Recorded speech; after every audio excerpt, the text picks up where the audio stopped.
Merci.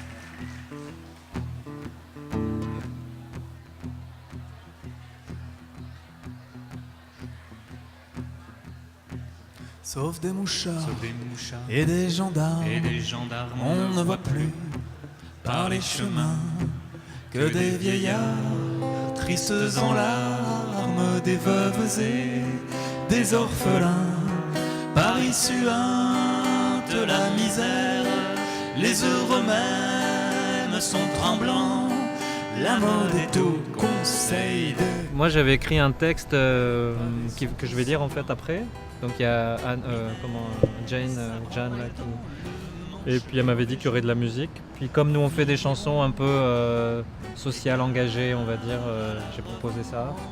Puis c'est ça, c'est pour nous là, c'est, en tout cas comme j'ai dit à la fin de notre show, on est juste des chanteurs de marché, des chanteurs de métro, des chanteurs de sous-sol. Donc c'est vraiment une opportunité incroyable de chanter nos trucs comme ça devant tout ce monde-là, dans une très belle salle à Tulipe. Préfecture, les flibustiers, les gens tarés, les parvenus par l'aventure. Ça, c'est un beau projet aussi, là, le projet pour un printemps, de récolter tous les textes comme ça, puis d'éditer. Il y a effectivement énormément de belles choses qui ont été écrites pendant le mouvement. Et avec il y a une grosse quantité de choses écrites.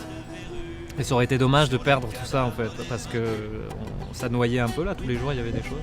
Donc c'est bien qu'il y ait des gens qui aient pris sur eux de récolter ces textes, de faire ce travail d'édition et d'en faire un recueil, parce que dans la mesure où c'est quelque chose d'historique ce qui se produit, c'est bien d'essayer de faire des documents avec ce monument là, si je puis dire. Donc.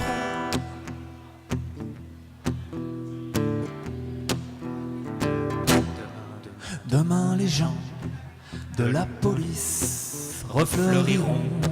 Ce qui m'a amené ici ce soir, c'est que j'ai écrit un texte qui est publié dans le beau recueil Pour un printemps qui est lancé ce soir. Puis je pouvais pas manquer ce lancement-là, je vais pouvoir le lire. Puis en plus, c'est que c'est le texte qui est comme... C'est le prologue de la vie de Banane Rebelle, finalement. C'est avant la naissance de Banane Rebelle, un texte qui s'appelle Terreur à Québec, qui raconte un terrible attentat à la banane devant l'Assemblée nationale, dans la foulée là, du sentiment de terreur extrême qui régnait au Québec après les bombes fumigènes qui avaient dévasté les métros à Montréal et tout ça. Fait que ça s'inscrit dans cet esprit-là. C'est ça qui a donné l'étincelle qui est devenue Banane Rebelle par la suite. Nous citons maintenant Georges Sorel. Quand on est rendu à éplucher un fruit pour se faire entendre, c'est qu'on n'a rien compris à la démocratie. Notre gouvernement ne cédera pas devant la violence et l'intimidation. J'ai accepté qu'il y ait un extrait du discours que j'ai prononcé à l'Assemblée nationale contre la loi 78 pendant la fameuse nuit d'adoption et de bâillon au sujet de cette loi-là qui soit remise pour le recueil. Et pour moi, c'était important qu'on me l'a demandé d'être ici ce soir pour encore une fois montrer qu'il peut y avoir des liens, malgré les signaux absolument catastrophiques que nous envoie le gouvernement actuel, entre des élus puis la population, puis qu'il fallait vraiment travailler ensemble parce que c'est une responsabilité commune de lutter contre le cynisme puis la désaffection. Alors, c'est le sens de ma démarche. S'il y a une personne dans ce gouvernement qui pourrait convaincre le premier ministre, je pense qu'il n'est jamais trop tard. Et vous savez, à minuit moins une des fois, dans un procès très, très acrimonieux, on s'assoit, on respire et on règle. Et le pire des règlements va toujours être meilleur que le meilleur des jugements, parce qu'il n'est pas imposé, il est négocié et il fait en sorte qu'on est capable d'avoir des relations durables. Et c'est ce que je vous souhaite, Monsieur le Président, des relations durables et des relations faites d'espoir avec la jeunesse québécoise. Merci.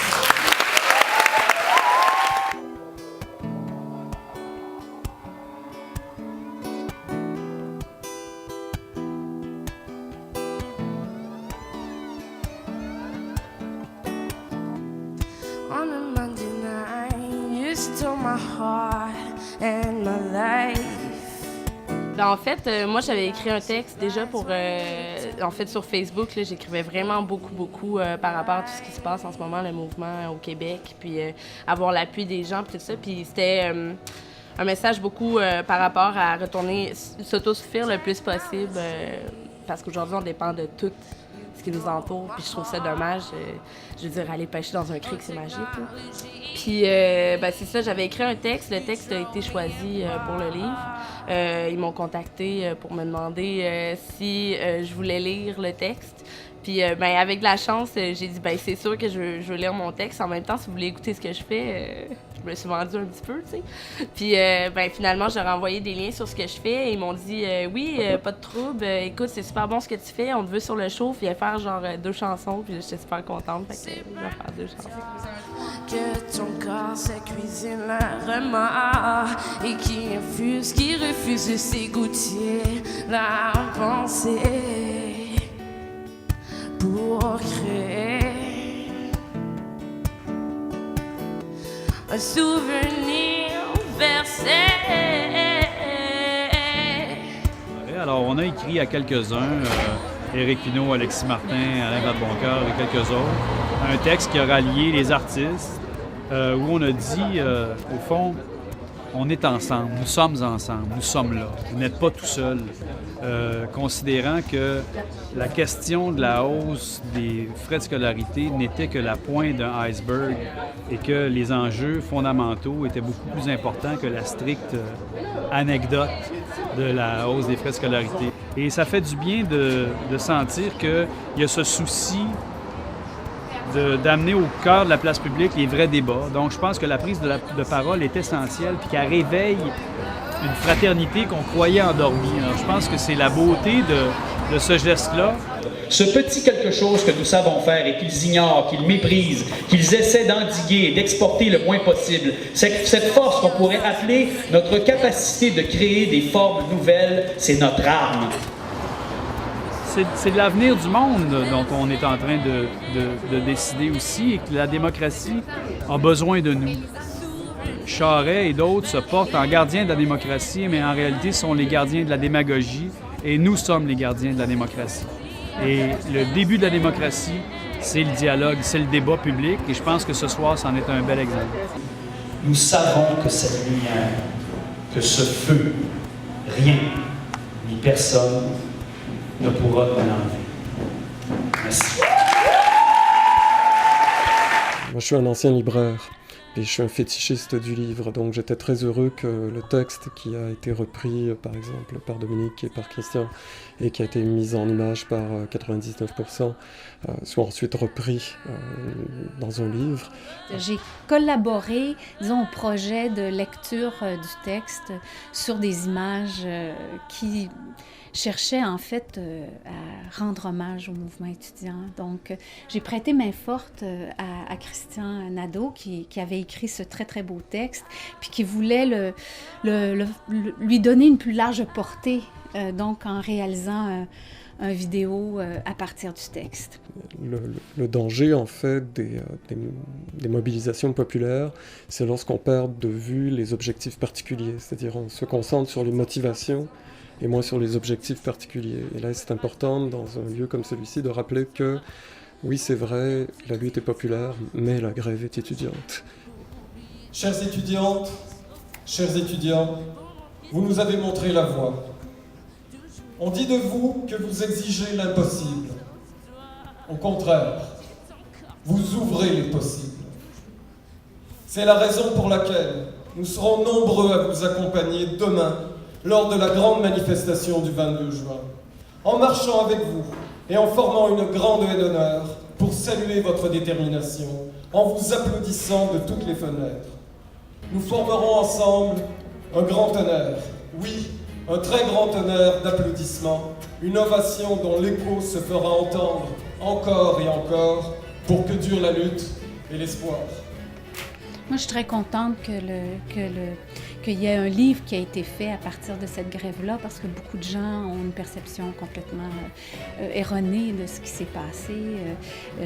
Moi, j'ai envie que les gens qui n'ont pas participé à ce mouvement-là, qui n'ont pas vécu ça de proche, puissent le voir en images, puissent prendre en considération pas seulement la crise dont on parle, mais aussi l'inspiration, la beauté, l'éveil et la lumière qu'il y a à l'intérieur des textes, qu'il y a à l'intérieur des illustrations aussi.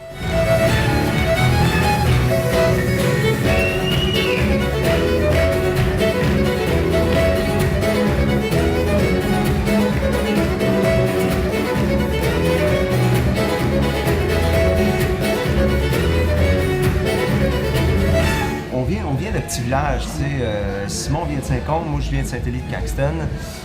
Puis on essaye de brasser des affaires à notre manière dans nos petites places.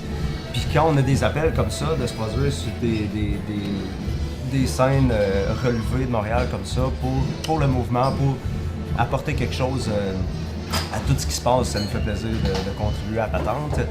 Puis aussi que c'est comme c'est le peuple qui se lève, le peuple québécois qui se lève, puis on fait de la musique traditionnelle québécoise, de la musique du peuple, fait que je trouve que ça se porte bien à la cause.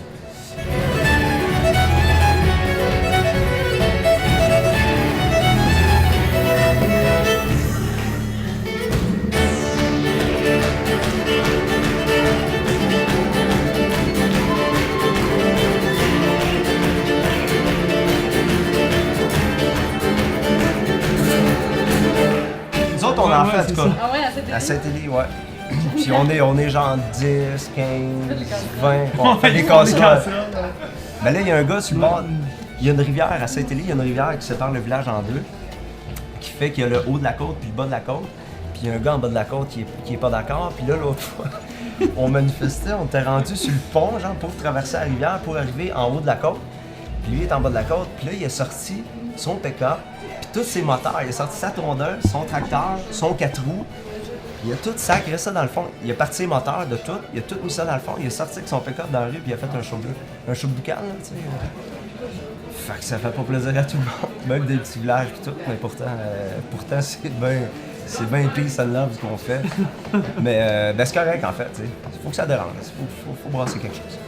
Ben écoute, je pense que ça fait partie de l'esprit du printemps de nourrir ce qui se passe au Québec. Moi je pense qu'il faut nourrir le feu. Je pense que c'est un peu le devoir des artistes d'ailleurs. On dit parfois, il est dit dans le film République, un abécédaire populaire, que les artistes devancent leur temps d'un petit peu, devancent la vague.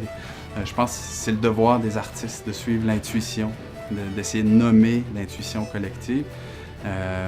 Alors, moi, je m'inscris là-dedans, j'essaie de contribuer avec mes outils à moi, qui sont ceux du cinéma. C'est vraiment un super beau livre. Moi, j'adore ça, ces projets collectifs-là, un peu hétéroclites, là, c'est parfait. Je vais avoir le plaisir de me coucher avec le livre pour plusieurs soirs à venir. Ça se passe super bien. Les gens qui consultent le livre sont impressionnés par la grosseur. Je m'attendais pas à avoir autant un recueil de 300 pages en couleur. Les pages sont pleines. On a beaucoup de beaux commentaires. Puis les gens, ils le regardent 4 secondes puis ils l'achètent après. Le premier tirage est 350 exemplaires. Dépendamment de la vente ce soir, on va probablement procéder à un deuxième tirage. Il y a des compagnies d'édition en France qui sont intéressées par le projet. Et il y a aussi des démarches entreprises pour traduire le livre pour le reste du Canada, donc le Canada anglophone. Et éventuellement, il y a aussi quelques bibliothèques et librairies du Québec qui sont intéressées à le vendre. Donc, c'est des projets à développement.